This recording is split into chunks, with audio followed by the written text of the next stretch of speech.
भारत हा जगातील सगळ्यात मोठी लोकशाही आहे हम्म. आणि ही लोकशाही ज्या आधारावर टिकली आहे तो आधार म्हणजे आहे निवडणुका आणि निवडणुका होतात मतदार यादीच्या रूपात. हम्म.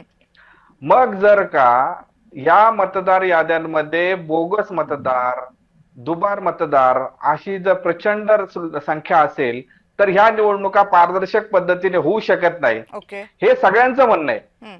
आम्ही या संदर्भात आंदोलने केली, मोर्चे काढले, हम्म. संविधानिक पद्धतीने लोकशाही पद्धतीने सगळ्या गोष्टी समोर मांडल्या. अगदी निवडणूक आयोगासमोर सुद्धा सगळ्या गोष्टी स्पष्टपणे मांडल्या, त्यांना पुरावे दिले. आणि असं असताना सुद्धा जर का निवडणूक आयोग या निवडणुका घेण्याचा घाट घालत असेल तर ही अतिशय दुर्दैवी आहे. मी माझ्या पक्षाच्या वतीने याचा तीव्र शब्दात निषेध करतो. हम्म. खरं तर जर का सत्ताधारी पक्षाचा सुद्धा याला होकार आहे हम्म. की या अशा पद्धतीचे दुबार आणि बोगस मतदार आहेत, हम्म.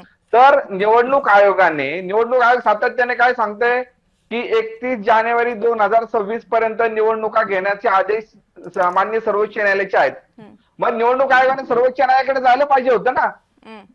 सर्वोच्च न्यायालयाकडे जाऊन त्यांनी हे म्हणणं मांडायला पाहिजे होतं की मतदार याद्यांमध्ये अशा अशा पद्धतीचे घोळ आहेत, हम्म. तर त्या संदर्भात हे घोळ ह्या याद्या निर्दोष करणं गरजेचं आहे, तरच निवडणुका घेता येतील. यांनी हे सर्वोच्च न्यायालयाला सांगायला पाहिजे होतं. हम्म. पण त्या संदर्भात कुठलीही पावलं निवडणूक आयोगाने उचलली नाहीत.